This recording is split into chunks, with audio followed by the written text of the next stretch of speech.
The internet is flooded with sea otters, and no surprise.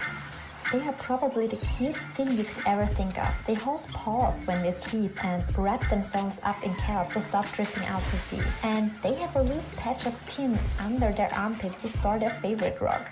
I found a sea otter live stream and a sea otter in a Jedi robe on Twitter. But out of all content, the one that grabbed me the most was this historic film. It's from the 1970s. Here, sea otters are being captured, packed into wooden boxes, and then dropped off by aircraft thousands of kilometers away. You might be asking yourself, why on earth is the Atomic Energy Commission making films about sea otters? Voll der krasse Link, finde ich. Irgendwie so Atomenergy-Firma und Otter, die irgendwie krass weit nach Alaska gebracht werden. Voll der krasse Twist. Da fand ich super spannend. Terra Mater macht ja öfter solche Videos, von daher feiere ich die schon. At least this was the question that popped into my head. Well, they had a very good reason indeed. In the late 1960s, the AEC was testing nuclear bombs on Amchitka Island. And Amchitka was exactly the place where the otters from the video had come from. Back then, Amchitka had the biggest sea otter colony in the North Pacific. But otters weren't the only inhabitants of the island. Amchitka had been part of the Aleutians National Wildlife Refuge since 1913 and was home to walruses, sea lions, seabirds and more. Because of the island's rich biodiversity, the AEC was facing very real pressure, at home and abroad, to discontinue nuclear testing. But then US President Richard Nixon wanted to continue nuclear testing on the island. In fact, he wanted to detonate the largest underground nuclear bomb ever, codenamed Kampagne. The AEC needed to convince the public that their activities were safe and beneficial to society. But this decision-making was extremely controversial, and anti-war and environmental activists started organizing themselves. This meeting led to the formation of an environmental organization you surely know very well. The activists... Diese linksversifften, woken Kämpfer, hier können nicht mal unsere kleinen Atombomben da testen. Was sollen denn die scheiß Otter? Da wird doch keiner vermissen. Feared that the explosion could trigger a mass mortality event among the island's wildlife, environmental contamination, or even earthquakes.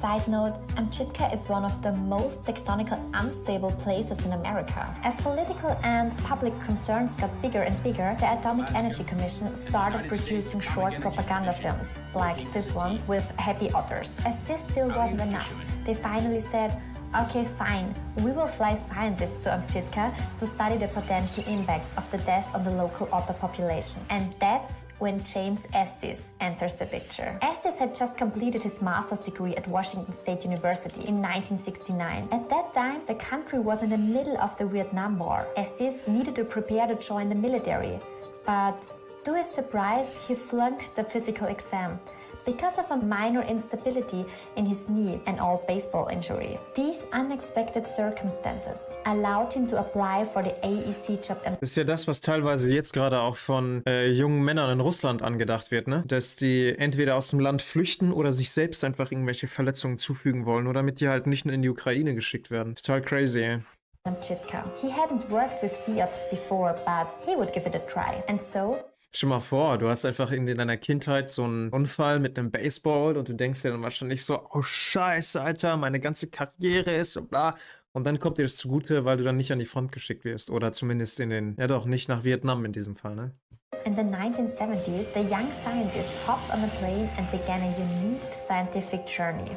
Spoiler, Estes' work was groundbreaking. He not only analyzed the impact of the Kampagne test, but also highlighted the ecological role of top-level predators. And he provided the basic Top-Level-Prädatoren, das ist das, was der Jaguar auch in Brasilien ist, wo wir gerade das Video gesehen haben. For today's understanding that sea otters are mitigating negative climate effects. In 1970, when he first set foot on the Alaskan island of Amchitka, James Estes was greeted by an ocean filled with furry faces. Everywhere the young biologist looked, there were sea otters, hanging around on kelp beds, shelling sea urchins, exchanging their signature squeals. Back then, crowds of these charismatic creatures were everywhere. For Estes, an intensive year of research lay ahead in a perfect natural lab.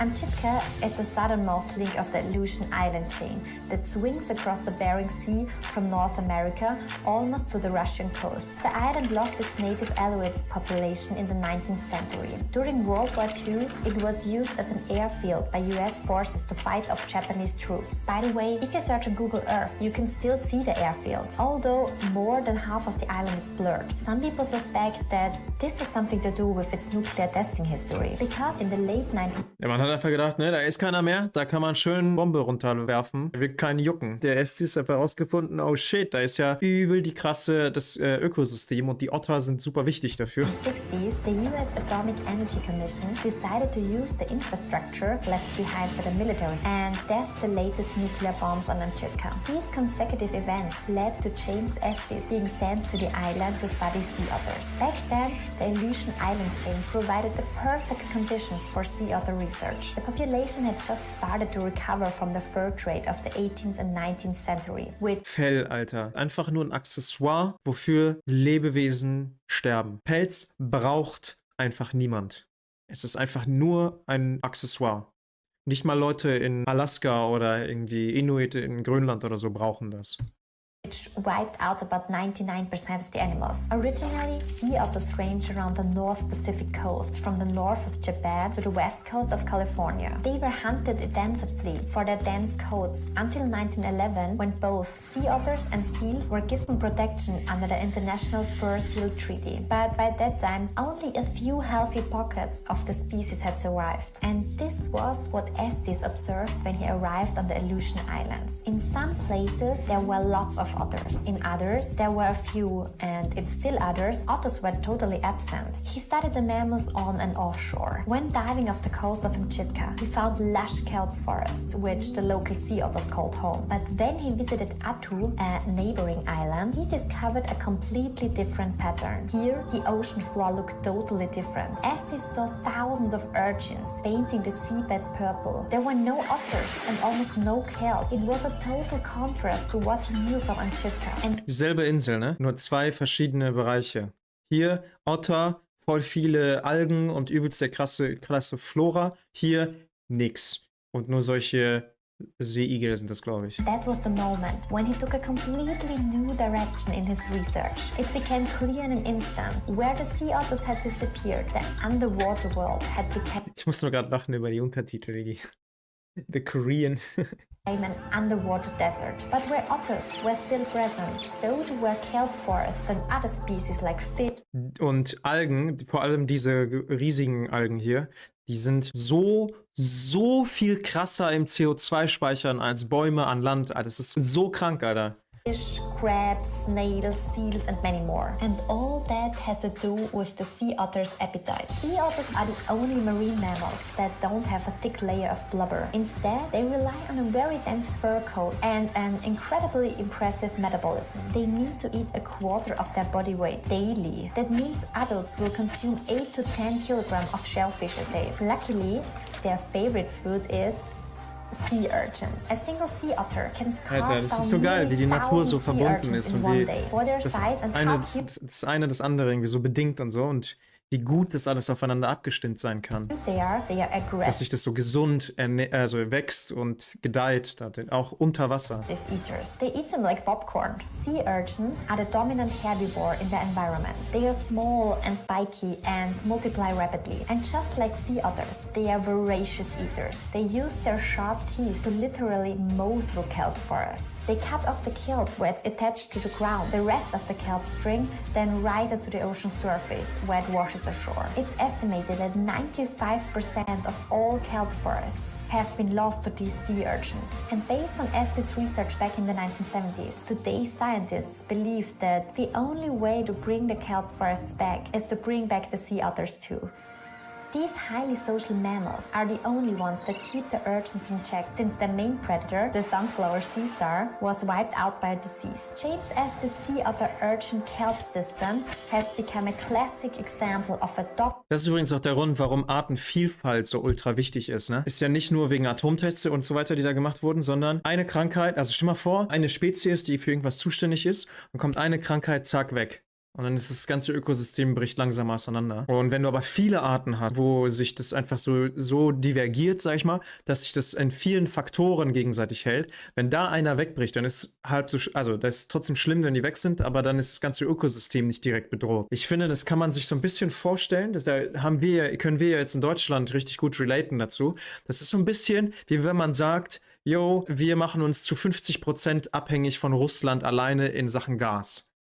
So, und Russland macht einen Switch und möchte einen Krieg anfangen. Informationskrieg seit 8 Jahren, aber ist eine andere Geschichte. Und dann bist du plötzlich am Arsch. Und so ähnlich ist es, finde ich, auch in der Natur. Also viele Leute sagen ja irgendwie so, ist nicht so schlimm, wenn da ein paar Insekten irgendwie aussterben oder hier und da mal eine Spezies ausstirbt und nicht mehr da ist.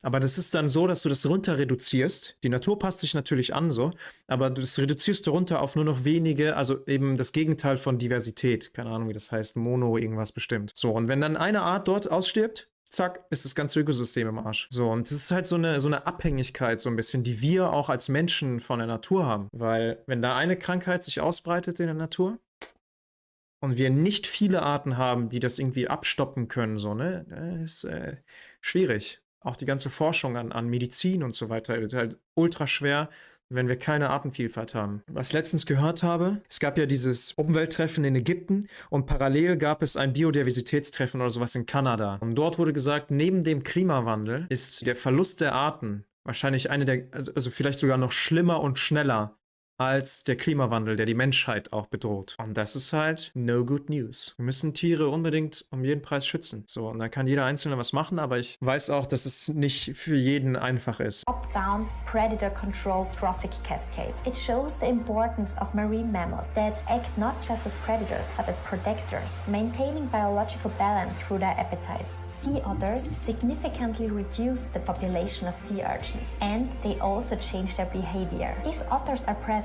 sea urchins seek shelter in caves and rocky areas, also feeding on scraps and detritus, not just on kelp. This behavior allows kelp forests to So cool, wie die regenerate, Natur so oxygenate aufeinander the sich ocean abstimmt. and store carbon dioxide. Where sea otters have returned, the kelp forests haven't just grown back, but are flourishing, growing up to 60 centimeters per day. That's the size of my dog. Also, sediments can stabilize, and a healthy and diverse ocean floor provides shelter for fish, krill, seals, dolphins, and many more. The entire ecosystem stabilizes, and the kelp forests became an important carbon sink.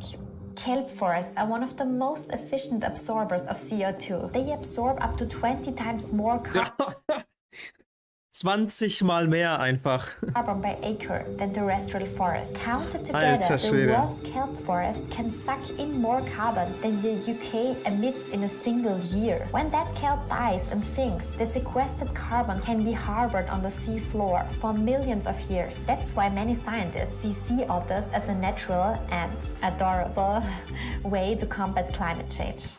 But sea otters are struggling. Since being hunted almost to extinction because of the fur trade, they have Scheiß Pelze, Alter. been able to Ich hasse regenerate es. in only a few pockets of the historic range. Today, it's estimated that even on the Aleutian Islands, where Estes saw once so many furry faces, more than 90% of the sea otters are gone. The reason for this isn't clear yet, but a team around Estes observed that orcas had been changed their behavior, probably initiated by industrial whaling. Why? Well, industrial whaling Merkt man das, wie krass einfach so alles zusammenhängt? Falsche Entscheidungen von Menschen, wie viele Ecken und wie viele Knoten das in dem großen Netz der Natur so, wie so ein Mobile, wo man das eine zieht und der ganze Rest bewegt sich mit.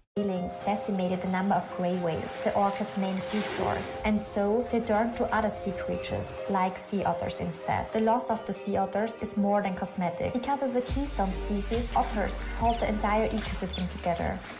Talking about ecosystem, what happened with the sea otters of the 1970s that were trapped and flown off Anchitka Island? Although there had been protests, President Richard Nixon insisted on the Canadian shot. On November 6, 1971, the massive 5 megaton bomb was packed inside a 1,800-meter deep shaft and fired. Canadian generated a seismic shock measuring 7.0 on the Richter scale. The island broke into Das Erdbeben in der Türkei und in Syrien war doch jetzt auch bei 7 oder sowas, ne? 50.000 Tote. two parts. Bombs, lakes, and dirt soared into the air as high as 7 meters. cliffside Alter. fell into the sea. Estes and his colleagues reported that 900 to 1,100 sea otters had been killed. Einfach nur für diesen Schwanzvergleich zwischen Amerika und Russland. Wir können es in der Zukunft ja nur besser machen als das. In the shockwave, but at least a few individuals had been translocated before the nuclear bomb exploded. Into the friendly water. Half a century later, a few of these otters have burgeoned into healthy, sustaining populations. You could say Estes' work was ahead of its time. In the 1970s, the relationship between sea otters and kelp forest wasn't acknowledged to be an important weapon against climate change. Today, it's more important than ever. A sea otter comeback is both good for the marine ecosystem and also for combating our changing climate. By the way, Amchitka is still being monitored for any leakage of radioactive materials, and the island is later to become a restricted access wildlife reserve in 2025. Ja, gut so. Das ist wichtig.